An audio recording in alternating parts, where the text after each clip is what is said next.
Hello friends, welcome back to my channel. मैं हूं आपकी फ्रेंड वर्षा। फ्रेंड्स, आज की इस वीडियो में हम बात करेंगे यूजीसी नेट 2021 के कॉमर्स के सिलेबस के बारे में। स्टार्ट करते हैं वीडियो को। वीडियो पसंद आए तो वीडियो को लाइक कीजिए, फ्रेंड्स से शेयर कीजिए, और किसी भी तरह की कोई भी क्वेरी हो तो प्लीज़ ज़रूर बताइएगा। स्टार्ट करते हैं और देखते हैं यूजीसी नेट 2021 में कॉमर्स का जो सिलेबस है वो क्या होगा। सिलेबस की बात करें तो देखिए, इसमें यूनिट वाइज है, 10 यूनिट्स हैं टोटल। अब उस यूनिट्स में देखिए, फर्स्ट यूनिट है हमारी business environment and international business. अब इसके अंदर कौन कौन से कंपोनेंट हैं जो जिन पर हमें फोकस करना है। जितना सिलेबस है सिर्फ आप उतना ही पढ़िए। कई लोग बियॉन्ड सिलेबस चले जाते हैं, और सिलेबस में भी कुछ टॉपिक्स ऐसे हैं जो कि नहीं आते हैं, और कुछ टॉपिक्स ऐसे हैं जिसमें हर बार क्वेश्चंस पूछे जाते हैं, तो आपको उन पर ज़्यादा फोकस करना है। ठीक है, देखिए, फर्स्ट है इसका concept and elements of business environment. इसके अंदर जो पूछा जाता है वो है economic environment, economic system, economic policy, political environment, और इसके गवर्नमेंट के रोल पूछ ले जाते हैं बिजनेस के अंदर क्या है, legal environment, FEMA, consumer protection. ये बहुत ही इंपॉर्टेंट है, तो इसको आप अंडरलाइन कर लीजिए। ये हमेशा बहुत इनके बारे में पूछा जाता है। फेमा, ये पूछा जाता है फेमा किसको रिप्लेस करके आया, इसका एस्टेब्लिशमेंट क्या था। ठीक है, और कंज्यूमर प्रोटेक्शन एक्ट में जो भी रूल्स हैं वो पूछ ले जाते हैं कि कब किया जाता है, एस्टेब्लिश कब हुआ था। और इसके अंदर जो लेबल्स हैं, जैसे कि स्टेट लेवल पर लेबल है, नेशनल है, डिस्ट्रिक्ट लेवल पर लेबल है, तो कौन सी कंप्लेन या कितने अमाउंट तक की कंप्लेंट किस लेवल पर की जाती है, इस तरह के क्वेश्चंस हैं जो इसमें पूछे जाते हैं। सोशियो कल्चर फैक्टर्स हैं, और उनका इन्फ्लुएंस बिजनेस पर क्या पड़ता है, इसके बारे में पूछ लिया जाता है। सीएसआर से भी बहुत क्वेश्चंस पूछे जाते हैं। ये कुछ टॉपिक्स ऐसे हैं जिस पर हमेशा क्वेश्चंस आते हैं। ठीक है, तो सीएसआर हो गया, कंज्यूमर प्रोटेक्शन हो गया, फेमा हो गया, और बाकी तो ये सारे टॉपिक्स जो हैं इनको आप सिर्फ एक या दो बार पढ़ेंगे, यानी कि आप इनकी थ्योरी पढ़ेंगे तब भी आप इनके क्वेश्चंस कर सकते हैं, क्योंकि ये थ्योरेटिकल बेस हैं और इसमें थ्योरेटिकल क्वेश्चंस आते हैं। तो बस एक बार आप समझ लीजिए। ठीक है, तो हम इस पर हम थ्योरी भी करेंगे, तो थ्योरी से आप इजीली इन क्वेश्चंस को कर सकते हैं। जिन पर आपको ज़्यादा फोकस करना है वो मैं आपको अंडरलाइन कर दूंगी। स्कोप एंड इम्पोर्टेंस की बात करें तो देखिए, international business, globalisation, it drivers, modes of entry into international business, ये भी हमारे थ्योरेटिकल एस्पेक्ट है। तो एक बार आप इनको पढ़ लेंगे तो इजीली क्लियर हो जाएगा कौन कौन से मोड्स हैं, जैसे कि एक्सपोर्ट हो गया। ठीक है, या फिर आपने सेज के थ्रू करवाया, किस किस तरह से आप कर सकते हैं एक्सपोर्ट अपने प्रोडक्ट को, ये सारी चीज़ें इसके अंदर आएंगी। हाँ, अब देखिए, ये जो टॉपिक है वो बहुत इंपॉर्टेंट है और एग्जाम में बहुत पूछा जाता है, थ्योरीज ऑफ इंटरनेशनल ट्रेड। इनके बारे में, इनकी जो थ्योरीज हैं, जो थ्योरीज हैं उनके वो पूछ ले जाते हैं कि ये थ्योरी किसने दी थी। ठीक है, कब दी थी, क्या बेसिक ऑब्जेक्ट था इस थ्योरी का। सिर्फ ये 2-3 क्वेश्चंस हैं पूरी थ्योरी में, तो बस आप इसका एक क्रिस्प पढ़ लेंगे तो आपको इजीली पूरा टॉपिक क्लियर हो जाएगा। तो आपको ज़्यादा पढ़ने की ज़रूरत नहीं है इसमें भी। गवर्नमेंट इंटरवेंशन क्या होते हैं, थ्योरेटिकल एस्पेक्ट है। Tariffs and non tariffs barrier आपको ये पता होने चाहिए। इसमें बस इस तरह से पूछा जाता है, जैसे कि फॉर एग्जांपल आपको दे दिए, जैसे कि ये ऑप्शंस दे दिए और उसमें से पूछ लिया कि इसमें से नॉन टैरिफ बैरियर कौन है। अब देखिए, नॉन टैरिफ बैरियर जो होते हैं वो हमारे बैरियर कौन से होते हैं, जैसे कोटा सिस्टम हो गया। ठीक है, तो इस तरह की चीजें इनमें आपको ऑप्शंस वाइज, मतलब बस आप इनका मीनिंग पढ़ लेंगे तब भी आप इनके क्वेश्चंस को कर सकते हैं। तो ये कुछ टॉपिक्स, कुछ थ्योरी ऐसी हैं जो कि आपकी पूरी थ्योरेटिकल बेस है। ठीक है, फिर है foreign direct investment, FDI, FPI, इनके मीनिंग आप पढ़ लीजिए। Types, cost and benefits of FDI to home and host countries, trends in FDI and FCI policy. इसमें सिर्फ आपको मेन जो फोकस करना है वो है एफडीआई और एफपीआई का मीनिंग क्या है। ठीक है, और ये किस तरह से वर्क करती है, सिर्फ इतना पढ़ लीजिए आप इसका। बैलेंस ऑफ पेमेंट थोड़ा आपको डीप में पढ़ना होगा, क्योंकि बैलेंस ऑफ पेमेंट, अगर आप मीनिंग भी क्लियर है फिर भी कई बार क्वेश्चंस इसमें ऐसे पूछे जाते हैं जो कि आप कंफ्यूज हो जाएंगे। इसलिए बैलेंस ऑफ पेमेंट के थोड़े कंपोनेंट भी पे भी ध्यान देना है, कौन कौन से कंपोनेंट होते हैं, किस तरह से वर्किंग होती है, अकाउंटिंग किस तरह से होती है इसके अंदर। तो बैलेंस ऑफ पेमेंट में हमें थोड़ा डीप फोकस करना पड़ेगा, क्योंकि इसमें थोड़ा घुमा के क्वेश्चंस पूछे जाते हैं इस चैप्टर से। ठीक है, तो कंफ्यूजन हो जाता है स्टूडेंट्स को। इसके साथ ही साथ अब देख लेते हैं रीजनल इकोनॉमिक इंटीग्रेशन पे क्या क्या पूछा जाता है। रीजनल इकोनॉमिक इंटीग्रेशंस के लेवल्स पूछे जाएंगे, trade creation and diversion effects, regional trade agreements, you Asian साफ नाफ्टा। देखिए, एशियन साफ नाफ्टा की इस्टेब्लिशमेंट, कौन कौन मेंबर कंट्रीज हैं, कितनी मेंबर कंट्रीज हैं, क्या बेसिक ऑब्जेक्टिव था इनको इस्टेब्लिश करने का, ये सारी चीज़ें इसके अंदर पूछी जाती हैं, ठीक है, बेसिकली। तो इसमें भी सिर्फ आपको मेन चीज़ें पढ़नी है। हम अगर आप हमारे साथ बने रहेंगे तो हम ये सारी चीज़ें हम धीरे धीरे सारी चीज़ें डिस्कस करेंगे, जिसमें हमें ज़रूरत होगी कि हाँ इसमें डीप डिस्कशन होना चाहिए, वहाँ पर हम उनकी फुल क्लासेस करेंगे। और जिसमें हमें लगता है कि सिर्फ कुछ नोट्स बनाकर हम इनको कवर कर सकते हैं, तो वहाँ पर हम सिर्फ 1 लाइनर या 2 लाइनर के नोट्स बना के हम उनको कंप्लीट कर लेंगे, ठीक है। फिर आता है इंटरनेशनल इकोनॉमिक इंस्टीट्यूशन। इसमें भी आपको देखिए IMF, world bank and UNCTAD। अब इनकी बात करें तो इसमें भी मुश्किल से आपका हाफ पेज का एक नोट बनेगा, और सिर्फ आपको उस नोट के बेसिस पर ही आपका ये कंप्लीट हो जाएंगे चैप्टर।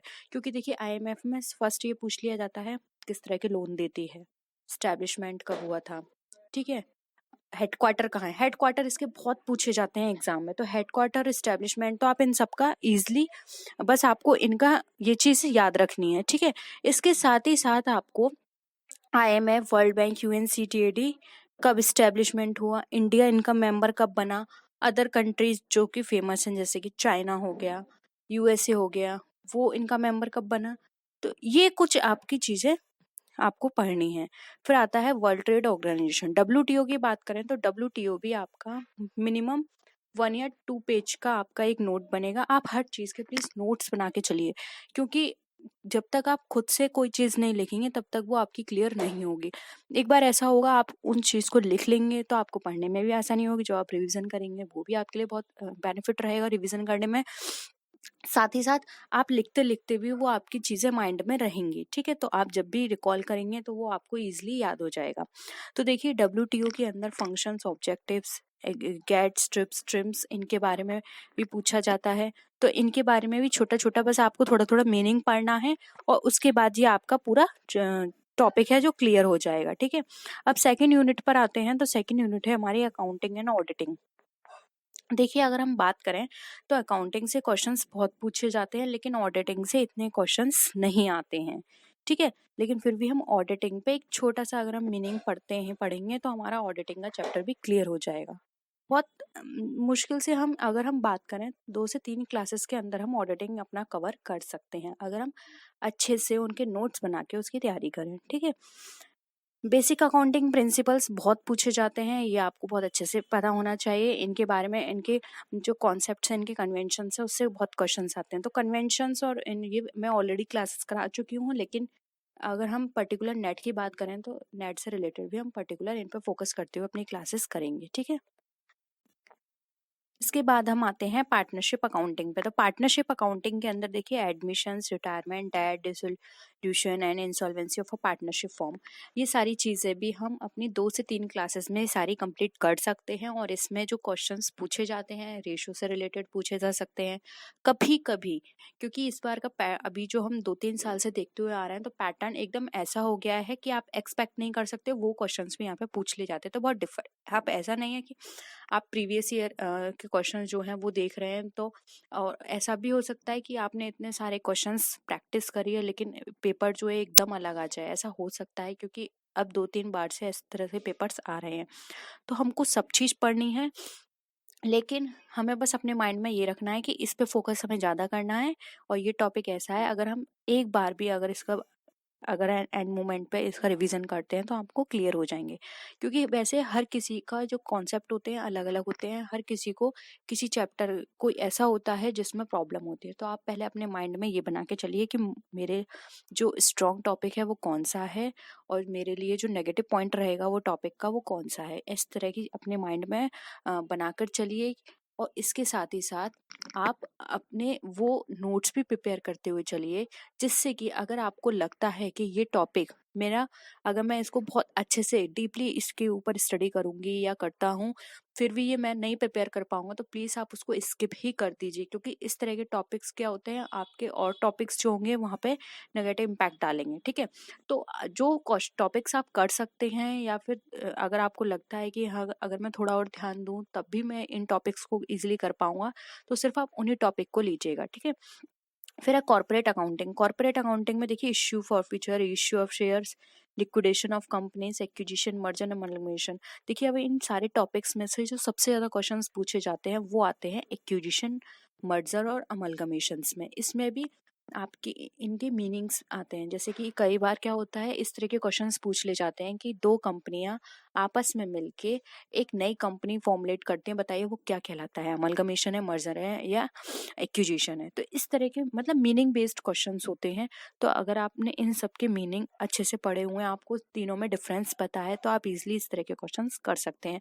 और इससे ज़्यादा इनसे रिलेटेड कोई क्वेश्चन नहीं पूछा जाता है। ठीक है, रिस्ट्रक्शन ऑफ कंपनीज हो गया। होल्डिंग कंपनी में देखिए, होल्डिंग कंपनी से भी जो क्वेश्चंस मोस्टली बनता है वो यही बनता है कि अगर एक कंपनी 51% से ज़्यादा शेयर्स अपने पास होल्ड करती है तो वो क्या कहलाती है, या फिर सेकंड कंपनी क्या कहलाएगी। तो बस एक मीनिंग बेस्ड क्वेश्चन इस पे भी पूछे जाते हैं। ठीक है, अब बात करते हैं cost and management accounting. Cost and management accounting बहुत ही इंपॉर्टेंट चैप्टर है। सिर्फ ये एक ऐसा टॉपिक है जिस पर आपको बहुत अच्छे से स्टडी करनी है। इन चैप्टर्स को आपको बहुत अच्छे से तैयार करना है, क्योंकि इससे क्वेश्चंस बहुत आते हैं। जैसे कि marginal costing, break even analysis, standard costing, budget control, सारे टॉपिक बहुत ही इंपॉर्टेंट है। एक्टिविटी बेस्ड कॉस्टिंग हो गया, costing for decision making, life cycle costing, targets, kaizen costing and JIT, ये सारे ही टॉपिक आपको अच्छे से पढ़ने हैं। इन इन सारे टॉपिक से बहुत क्वेश्चंस पूछे जाते हैं। ठीक है, और साथ ही साथ ये भी आप देख लीजिए, fund flow analysis, cash flow analysis, ratio analysis, ये पूरा आपको इन पे पूरे पे आपको फोकस करना है। इन्फ्लेशन से भी क्वेश्चंस बहुत पूछे जाते हैं। और जैसे कि अब हमारा एनवायरनमेंट ऐसा है कि यहाँ पे बहुत पॉल्यूशन हो रहा है, बहुत सारी प्रॉब्लम्स नई नई आ रही हैं, तो उसको देखते हुए एनवायरमेंटल अकाउंटिंग से भी बहुत क्वेश्चंस पूछे जाते हैं। ठीक है, अब देखिए Indian accounting standard and IFRS, इसमें जो आपको पढ़ना है, डीप आपको कुछ नहीं पढ़ना है, सिर्फ और सिर्फ आपको ये पता होना चाहिए आपका जो अकाउंटिंग स्टैंडर्ड 1 है वो किससे रिलेटेड है। जैसे कि disclosure of accounting policy. Accounting standard 2 आपका किससे रिलेटेड है, 3 किससे रिलेटेड है, 4, बस आपको ये पता होना चाहिए। जैसे कि फर्स्ट है disclosure of accounting policy, 2 cash flow statement, 3 किससे रिलेटेड है, 4 किससे रिलेटेड है, 5 किससे रिलेटेड है। इस तरह के आपको पूरे मैं आपको लिस्ट प्रोवाइड करा दूंगी, सिर्फ आप उस लिस्ट को पढ़ लीजिए, उसके अलावा आपको कुछ भी पढ़ने की जरूरत नहीं है इसके अंदर। ऑडिटिंग की बात करें तो ऑडिटिंग में सिर्फ आपको इन सब के मीनिंग पढ़ने हैं। ठीक है, इन सब की मैंने आपको क्लास प्रोवाइड करा दी है ऑलरेडी। अगर फिर भी आप चाहते हैं हम नई क्लास के साथ और इन सब टॉपिक्स को दोबारा से डिस्कस करें, तो हम वो भी कर लेंगे। ठीक है, तो ये टॉपिक्स ऐसे हैं कि आप 1 या 2 बार उन क्लासेस को देख लेंगे, और वो क्लासेस भी ज़्यादा बड़ी नहीं है, 15 से 20 मिनट की हैं, इससे भी छोटी हैं, 10-10 मिनट की हैं। तो आप उनको देख लेंगे तो आपका इजीली क्लियर हो जाएगा ये सारा कॉन्सेप्ट। आपको ऑडिटिंग पे ज़्यादा फोकस करने की ज़रूरत नहीं है, और ये ईजी भी है। रिसेंट ट्रेंड्स इन अकाउंटिंग की बात करें तो देखिए, एनवायरमेंटल ऑडिट हो गया, एनर्जी ऑडिट हो गया, सिस्टम सेफ्टी और सिस्टम ऑडिट सेफ्टी, इसके आपको मीनिंग पता होने चाहिए इन सबके कि एनवायरमेंट ऑडिट क्या होती है, कौन करता है, कौन करवाता है, सबसे पहले एनवायरमेंट ऑडिट किसने की थी। तो इस तरह के कुछ क्वेश्चंस आपको पता होने चाहिए, इससे ज़्यादा इसको पढ़ने की आपको कोई ज़रूरत नहीं है। ठीक है, थर्ड पर आते हैं हम बिजनेस इकोनॉमिक्स। बिजनेस इकोनॉमिक्स की बात करें तो अगेन ये वाली यूनिट हमारे लिए बहुत इंपॉर्टेंट है, क्योंकि इकोनॉमिक्स से बहुत क्वेश्चंस पूछे जाते हैं। डिमांड एनालिसिस आपका इंपॉर्टेंट है। देखिए, ऑब्जेक्टिव आप इजीली एक वीडियो या एक क्लास में आप समझ सकते हैं, मीनिंग भी आप एक क्लास में समझ सकते हैं, या फिर आपको पता हो गई जब आप अगर आपने ये पीजी कर कर आए हैं अब ये आप इस एग्जाम में बैठ रहे हैं, तो मीनिंग एंड ऑब्जेक्टिव तो आपको पहले से पता होगा। ठीक है, बस आपको एक रिवीजन करना है। और डिमांड पे आपको फोकस करना है। कंज्यूमर डिमांड में इलास्टिसिटी डिमांड हो गया, AR MR का रिलेशन हो गया आपस में, इन सब पे आपको बहुत फोकस करना है। ठीक है, फिर यूटिलिटी एनालिसिस, इंडिफरेंस, इंडिफरेंस का बहुत ही इंपॉर्टेंट है, इससे बहुत क्वेश्चंस आते हैं हमेशा। लॉ ऑफ वेरिएबल प्रोपोर्शन से भी बहुत क्वेश्चंस आते हैं। Short run, long run, cost curves के भी बहुत क्वेश्चंस आते हैं। मतलब आप ये समझिए कि जो बिजनेस इकोनॉमिक्स की जो ये यूनिट है, इस पूरी यूनिट को आपको बहुत अच्छे से पढ़ना है। अब यहाँ पर हम बात करें मार्केट्स की, प्राइस डिटर्मिनेशन की, तो ये सारे मार्केट्स बहुत इंपॉर्टेंट है। ओलिगोपॉली से क्वेश्चंस बहुत आता है कि किंग डिमांड कर्व जो है वो किससे रिलेटेड है, तो वो होती है हमारी ओलिगोपॉली से रिलेटेड। ओलिगोपॉली जो मार्केट है उसमें किंग डिमांड कर्व की बात की जाती है। ठीक है, और इसमें भी आपको एक चार्ट मैंने आपको प्रोवाइड करा हुआ है, एक बार हम फिर से उनको डिस्कस कर लेंगे। तो उस चार्ट में हमने सारे मार्केट डिस्कस किए हुए हुए हैं डिफरेंट, मतलब सब में हमने डिफरेंस बताया हुआ है कि ये 4-5 जो मार्केट है उनमें क्या क्या डिफरेंस है। तो उस डिफरेंस के बेसिस पर अगर आप उनका डिफरेंस भी पढ़ते हैं तो वहाँ पर आपको उनका मीनिंग भी क्लियर हो जाएगा। ठीक है, तो आप वो प्लीज़ ज़रूर देख लीजिएगा। प्राइसिंग स्ट्रेटजीज की बात करें तो इनके सिर्फ आपको मीनिंग पढ़ने और इससे ज़्यादा कुछ नहीं पढ़ना। स्कीमिंग का मीनिंग पूछ लिया जाता है कि इस तरह से क्वेश्चंस आते हैं कि ऐसा कौन सा प्राइस है जिसके अंदर प्रोडक्ट इनिशियल स्टेज पे हाई होता है या फिर इनिशियल स्टेज पे लो होता है। तो वहाँ पर आपको बताना है कि ये स्कीमिंग है या फिर ये पेनिट्रेशन है या फिर ये पीक लो प्राइसिंग है। इस तरह के बस आपको मीनिंग बेस्ड क्वेश्चंस होते हैं इनमें, तो आपको सिर्फ इनका मीनिंग ही पढ़ना है। तो आप ये नोट कर लीजिए कि किसका सिर्फ आपको मीनिंग पढ़ना है या किस पर आपको ज़्यादा फोकस करना है। ठीक है, अब फोर्थ यूनिट की बात करें तो आ जाता है यहाँ पे बिजनेस फाइनेंस। बिजनेस फाइनेंस के अंदर भी देखिए स्कोप हो गया और ये लीज फाइनेंसिंग, इन सब के तो आपको बस मीनिंग पढ़ने हैं बस, और ज़्यादा फोकस इस पर नहीं करना है। Cost of capital, time value of money को भी आपको बस थोड़ा सा मीनिंग देखना है इसका। कैपिटल स्ट्रक्चर की बात करें तो कैपिटल स्ट्रक्चर की जो थ्योरीज होती हैं उन पर आपको बहुत अच्छे से ध्यान देना है क्योंकि थ्योरीज पूछ ली जाती है। कन्वेंशनल साइंटिफिक टेक्निक और ऑफ कैपिटल बजटिंग एनालिसिस में भी आपको बस इनके मीनिंग देखने हैं। डिविडेंड डिसीजन की थ्योरीज बहुत पूछी जाती हैं। कैपिटल मैनेजमेंट की थ्योरी जो है वो बहुत पूछी जाती हैं। उस थ्योरीज के अंदर जो सबसे ज़्यादा पूछे जाते हैं वो पूछे जाते हैं कि कौन सी थ्योरी किसने दी थी। कैपिटल मैनेजमेंट की 4 से 5 थ्योरी हैं। उनके जो राइटर हैं थ्योरी के, जिन्होंने वो थ्योरीज दी थी, उनके आप बस नाम याद रख लीजिए कि ये थ्योरी इसने दी है। ये क्वेश्चंस बहुत पूछे जाते हैं इसके अंदर बस, और कुछ इसमें नहीं पूछा जाता है। ज़्यादा से ज़्यादा ये पूछ लिया जाता है कि ये थ्योरी रेलिवेंट है या इररेलेवेंट है, इस तरह के क्वेश्चंस आ जाते हैं बस। ठीक है, risk and return analysis, asset securitisation, इसमें बस आपको इनके मीनिंग पढ़ने हैं। इंटरनेशनल मॉनेटरी सिस्टम की बात करें, इसमें ही बस आपका इसका मीनिंग पढ़ लीजिए और इससे ज़्यादा आपको पढ़ने की ज़रूरत नहीं है इसमें। अब बात करें फॉरेन एक्सचेंज मार्केट की तो देखिए इसमें exchange rate risk and hedging techniques दे रखा है। तो हेजिंग टेक्निक्स के अंदर बस आप इनकी ये देख लीजिए कौन कौन सी टेक्निक्स हैं बस, और ज़्यादा से ज़्यादा हम 1 लाइन में इनका मीनिंग पढ़ लेंगे जिससे कि हमें पता चले कि ये टेक्निक हमें ये बताती है। ठीक है, अब GDR ADR जो होते हैं ये, इसमें ये इनके मीनिंग पढ़ लीजिए। मीनिंग में ये बस ये पूछ लिया जाता है कि जो GDR है वो कौन सी करेंसी कहलाती है, कहाँ पर ये अप्लाई होती है या फिर ये कहाँ पर ये हम इसको यानी यूज कर सकते हैं इस तरह की करेंसीज को बस। उसके बाद आते हैं international arbitrage, multinational capital budgeting, बस इनका आप मीनिंग पढ़ लीजिए। ठीक है, अब बात करते हैं business statics and research methods की। तो देखिए इनकी मीनिंग, सेंट्रल टेंडेंसी का मीनिंग, सेंट्रल टेंडेंसी क्या होती है, कैसे मेजर की जाती है, डिस्पर्जन, इन सब के आपको फॉर्मूले सबसे पहले देखने हैं। इनके फॉर्मूले बहुत पूछे जाते हैं। इनका वेरिएंस क्या होता है, इनकी वैल्यू 0 होती है, -1 to 1 चलती है, स्क्यूनेस हो गया हमारा, रिग्रेशन हो गया, कोरिलेशन हो गया, इन सब के आपको सबसे पहले फॉर्मूले पढ़ने हैं, इनकी वैल्यूज पढ़नी है। ठीक है, probability approaches to probability, Bayes theorem और probability distribution, binomial, Poisson and normal distribution, ये इन सब के मैं आपको प्रोवाइड करा दूंगी। तो आपको सिर्फ उतना ही पढ़ना है, बहुत ज़्यादा डीप में नहीं जाना है इनको। रिसर्च में concept and types of research, research इस बार जो पेपर हुआ था इसमें क्वेश्चंस नहीं आए थे रिसर्च से रिलेटेड इतने, लेकिन रिसर्च फिर भी आप कितने तरह की होती हैं, क्योंकि 2 तरह की हमारी रिसर्च होती है, प्रोबेबिलिटी और नॉन प्रोबेबिलिटी। ठीक है, उसके अंदर भी जो हमारी प्रोबेबिलिटी नॉन प्रोबेबिलिटी तो हमारी सैम्पलिंग है। रिसर्च जो होती हैं वो हमारी होती हैं जैसे कि हो गया हमारा प्योर रिसर्च हो गई, अप्लाइड रिसर्च होती है, बेसिक रिसर्च होती है, ये इनके डिफरेंट नेम है। तो इन रिसर्च के बारे में आपको बस इनका मीनिंग पता होना चाहिए कौन कौन सी रिसर्चेज हैं। तो आप मीनिंग के बेसिस पर भी इनको क्लासीफाई कर सकते हैं, और साथ ही साथ इसमें जो आपके क्वेश्चंस बनते हैं वो भी मीनिंग के बेसिस पर ही बनते हैं। तो आपको इसमें भी ज़्यादा डीप जाने की ज़रूरत नहीं है। डेटा कलेक्शन ये बहुत ही इजी है। क्लासिफिकेशन ऑफ डेटा, 2 तरह के डेटा होते हैं, primary data and secondary data. ठीक है, वो प्राइमरी कौन कौन से होते हैं जो आप मीनिंग पढ़ेंगे तो आपको इजीली क्लियर हो जाएगा। ठीक है, हम बात करते हैं सैम्पलिंग एंड एस्टिमेशन की।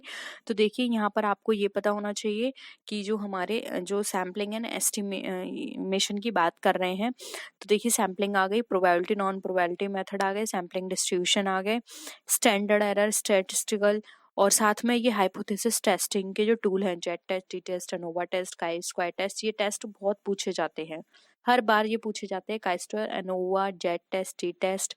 तो इनको भी आपको, और इसमें जो क्वेश्चंस आते हैं वो ये आते हैं कि जो जेट टेस्ट होता है उसमें लार्ज नंबर होते यूज़ किए जाते हैं या स्मॉल नंबर, टी टेस्ट में लार्ज एंड स्मॉल के बारे में। तो आपको इसका मीनिंग पढ़ना है, इनके फॉर्मूले पढ़ने हैं, ये टेस्ट किसने दिया था ये पढ़ना है, बस। ठीक है। रिपोर्ट राइटिंग, रिपोर्ट राइटिंग मैं आपको बस इनका मीनिंग पढ़ना है, किस तरह से लिखी जाती है। रिपोर्ट राइटिंग के स्टेप्स जरूर पढ़ लीजिएगा, स्टेप बहुत पूछे जाते हैं कि रिपोर्ट राइटिंग जब हम करते हैं तो उसके स्टेप्स क्या होते हैं, किस तरह से लिखी जाती है। ठीक है। नेक्स्ट आते हैं हमारी यूनिट 6। अब यूनिट 6 की बात करें तो देखिए business management and human resources management method की यहाँ पे बात की जा रही है। तो इसमें ज़्यादा क्वेश्चंस नहीं पूछे जाते हैं और ये थ्योरेटिकल चीज़ है, तो आप बस इसका एक रिवीजन कर लेंगे तब भी आपको ये क्लियर हो जाएगा। जैसे कि फंक्शंस हो गए, प्रिंसिपल्स हो गए, formal information, organisation, responsibility and authority हो गया, हमारा मोटिवेशन हो गया। मोटिवेशन की थ्योरीज बहुत पूछी जाती हैं, जैसे कि हाइजीन थ्योरी हो गया, हमारा मोटिवेशन की जो थ्योरीज होती हैं, हमारी बेसिक नीड थ्योरी, वो पूछी जाती हैं इसके अंदर। Corporate governance and business ethics का मीनिंग बस आपको पढ़ना है। ह्यूमन रिसोर्स की बात करें तो प्लानिंग, रिक्रूटमेंट, सिलेक्शन, ये आप अगर हम क्वेश्चंस भी करेंगे तो वहाँ पे आप इजीली क्लियर हो जाएंगी सारी चीज़ें। और इसमें बस आपको इनके मीनिंग पढ़ने हैं कि रिक्रूटमेंट और सिलेक्शन में क्या डिफरेंस होता है। देखिए सिलेक्शन जो होता है, सिलेक्शन रिक्रूटमेंट के बाद की प्रोसेस है।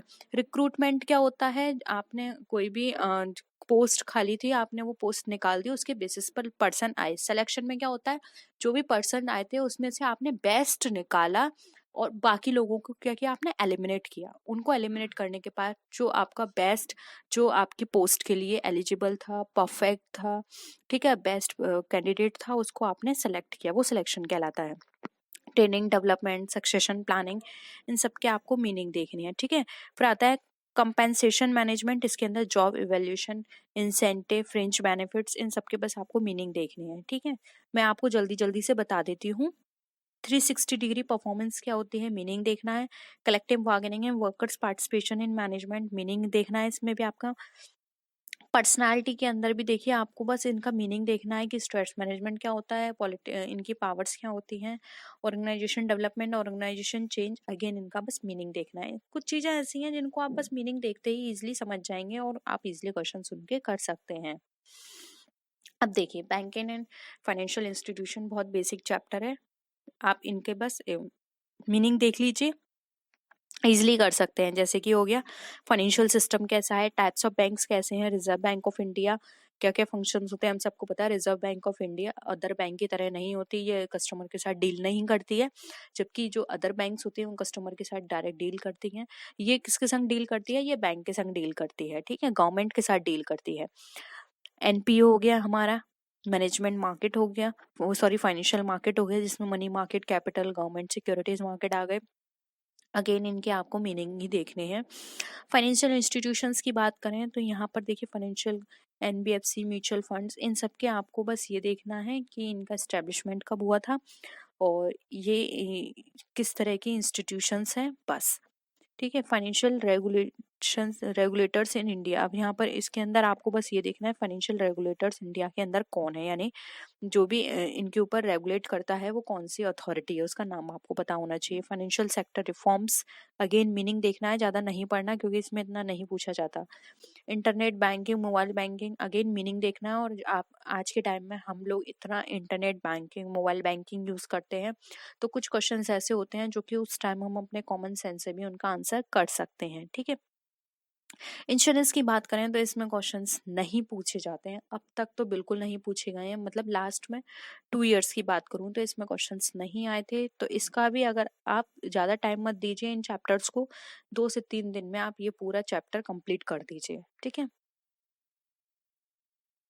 फिर आता है मार्केटिंग मैनेजमेंट। मार्केटिंग मैनेजमेंट की बात करें तो अगेन इन पर आपको बस इनके मीनिंग्स देखने हैं थोड़े थोड़े। अगर हम क्लासेस भी करेंगे तो आप अगर हमारी क्लासेस भी देखते हैं तो सिर्फ आप उतना ही पढ़िएगा, क्योंकि हम क्लासेस उस तरह से प्रोवाइड कराएंगे आपको कि आपका पूरा जो कंटेंट है वो इनफ रहे आपके एग्जाम के लिए। ठीक है। जैसे कि कॉन्सेप्ट हो गया, marketing strategies, marketing mix, product decisions, जिसके अंदर product line, product mix decisions, product life cycle की बात कर रहे हैं ये। Factors affecting price determination, rules हो गया प्रमोशन का मार्केटिंग के अंदर, एडवर्टाइजिंग हो गया, पर्सनल सेलिंग हो गया, ठीक है, डिस्ट्रीब्यूशंस हो गए, कौन कौन से चैनल्स होते हैं डिस्ट्रीब्यूशन के, इस तरह के टॉपिक्स इसमें पूछे जाते हैं। कंज्यूमर बाइंग बिहेवियर हो गया, कंज्यूमर बिहेवियर हो गया, फैक्टर्स हो गए कि कौन कौन से फैक्टर्स होते हैं जो कंज्यूमर की बाइंग डिसीजन को इफेक्ट करते हैं, ठीक है, जैसे कि हो गया उसका टेस्ट एंड प्रेफरेंस, उसकी फाइनेंशियल कंडीशन हो गई, उसकी उसका एनवायरनमेंट हो गया, उसकी जो कल्चर है वो हो गया, उसके जो बिलीव्स हैं, उसकी जो हम बोल सकते हैं इन्फ्लुएंस है, वो किससे इन्फ्लुएंस होकर परचेस कर रहा है, ये सारी चीजें डिपेंड करती हैं उसके बाइंग डिसीजन पर, ठीक है। सर्विस मार्केटिंग, सिर्फ आपको मीनिंग देखना है। Social marketing, online marketing, CRM, green marketing, direct marketing, again in सब के आपको मीनिंग देखने हैं। लॉजिस्टिक मैनेजमेंट, मीनिंग देखना है। हम बात करते हैं लीगल एस्पेक्ट्स ऑफ बिजनेस की। इसके अंदर भी सिर्फ आपको इनका मीनिंग देखना है फ्रेंड्स। इन क्वेश्चंस पे इतना जो ये जो टॉपिक्स है ज़्यादा फोकस मत करिएगा, सिर्फ आप इनके कुछ कुछ चीज़ें देख लीजिए। जैसे कि इंडियन कॉन्ट्रैक्ट है, एक दो बार अगर आप 2 दिन इस टॉपिक को देंगे, सारा जितना भी ये चीज़ है इनको 2 दिन दीजिए, 2-2 दिन में आप इनको कंप्लीट कर लीजिए, क्योंकि इसमें क्वेश्चंस इतने नहीं पूछे जाते हैं। बस आपको थोड़ा आइडिया होना चाहिए, जिससे कि अगर कोई क्वेश्चंस आता भी है बाय चांस, तो आप इजीली कॉमन सेंस है या फिर आपने जो भी पढ़ा है थोड़ा बहुत 2 दिन के अंदर, उसके बेसिस पर आप उन क्वेश्चंस को आंसर कर पाए। क्योंकि आपके यहाँ एग्जाम में नेगेटिव मार्किंग नहीं होती है, तो बाय चांस अगर 1-2 क्वेश्चन इन टॉपिक से आ गए, कभी नहीं आते इन टॉपिक से क्वेश्चन, लेकिन 1 या 2 आ गए तो आप वहां पर कर पाए, ठीक है। लेकिन ऐसा नहीं है कि आप पूरा टाइम इन टॉपिक्स पे दे दें। आपके जो मेन टॉपिक्स हैं, जैसे कि इकोनॉमिक्स हो गया आपका मेन है, काउंटिंग हो गया मेन है, उन पर आपका रह जाए, ठीक है। और पेपर 1 पे भी आपको पूरा फोकस करना है, क्योंकि पेपर 1 एक ऐसा पेपर है जिसमें आप काफी मार्क्स स्कोर कर सकते हैं, ठीक है। Special contract, sale of goods act, negotiable instrument act, इनके ये जरूर पढ़ लीजिएगा। इनके जो एक्ट है वो कौन कौन से हैं, जैसे कि सेल ऑफ गुड्स एक्ट 1930 है, नेगोशिएबल इंस्ट्रूमेंट एक्ट 1881 है, कंपनीज एक्ट 2013 जो कि हमारा अमेंडमेंट हुआ था, पहले क्या था कंपनीज एक्ट 1956, ठीक है। तो ये आप जरूर पढ़ लीजिएगा और इसके साथ साथ इनके थोड़े थोड़े मीनिंग देख लीजिएगा। लिमिटेड लाइबिलिटी पार्टनरशिप हो गया, कंपनीज एक्ट 2002, कंपटीशन एक्ट 2002, ये जरूर पढ़ लीजिएगा। इनका ये एग्जाम में बहुत पूछे जाते हैं। जैसे कि आपको दे दिए इंफॉर्मेशन एक्ट, ठीक है, आपको दे दिया इंफॉर्मेशन एक्ट, उसके बाद आपको देखिए RTI एक्ट दे दिया, गुड्स एंड सर्विसेज टैक्स दे दिया, और सामने दे दिया आपको, मतलब आपको मैचिंग करनी है। तो आपको अगर ये पता होंगे ये एक्ट कब कब आए थे, तो आप इजिली मैचिंग कर सकते हैं। मैचिंग्स आती हैं इनमें, और कुछ नहीं आता इनके बारे में, ठीक है। गुड्स एंड सर्विसेज टैक्स में बस थोड़ा आपको पढ़ना पड़ेगा, वो हम आपको प्रोवाइड करा देंगे जितना भी आपका सिलेबस होगा, मतलब आपके एग्जाम के अकॉर्डिंग होगा। Income tax and corporate planning की बात करें तो हाँ, ये एक ऐसा टॉपिक है जिसमें आपको थोड़ा ध्यान देना पड़ेगा। जैसे कि एग्रीकल्चर इनकम से क्वेश्चंस आते हैं, रेसिडेंशियल स्टेटस से आते हैं, इसके साथ ही साथ ग्रॉस टोटल इनकम से भी कभी कभी क्वेश्चंस पूछ लिए जाते हैं, क्लबिंग ऑफ इनकम से पूछ लिए जाते हैं। डबल टैक्सेशन से अभी तक तो नहीं देखा गया है, अवॉइडेंस से क्वेश्चंस पूछा गया है। तो इनमें आपको ये सारे जितने भी आपको टॉपिक दे रखे हैं, इनमें आपको थोड़ा थोड़ा देखना है। बाकी हम धीरे धीरे आपको बताते रहेंगे, जो भी हम अपनी एनालिसिस करेंगे प्रीवियस पेपर को देखते हुए, उसके बेसिस पर कि हाँ ये क्वेश्चंस भी आ सकते हैं, आप कर लीजिए, आप कर लीजिए, ठीक है। इसके बाद तो सिर्फ इतना ही है। आई होप आपके सारे जो क्वेरी हैं वो कम पूरी हुई होंगी, लेकिन फिर भी कोई क्वेरी आपको लगती है कि अभी भी आपकी क्वेरी रह गई है किसी टॉपिक को लेके या कोई भी और बात है, तो आप कमेंट सेक्शन में लिख सकते हैं। और ये वैसे हमने आपको ये सारे जितने भी टॉपिक्स थे उसके बेसिस पर हमने आपको बता दिया है कि कौन से टॉपिक्स पे आपको कितना टाइम देना है या फिर किस तरह से आपको पढ़ना है उन टॉपिक के बारे में। फिर भी कोई और क्वेरी रहती है तो आप कमेंट सेक्शन में पूछ सकते हैं, हम क्लासेस के बेसिस पर सारी चीज़ें आपको धीरे धीरे बताते रहेंगे। तो आई होप आपको वीडियो पसंद आया होगा। वीडियो पसंद आया तो वीडियो को लाइक कीजिए, फ्रेंड्स या शेयर कीजिए, और किसी भी तरह की कोई भी क्वेरी हो तो ज़रूर बताएगा। तो नेक्स्ट वीडियो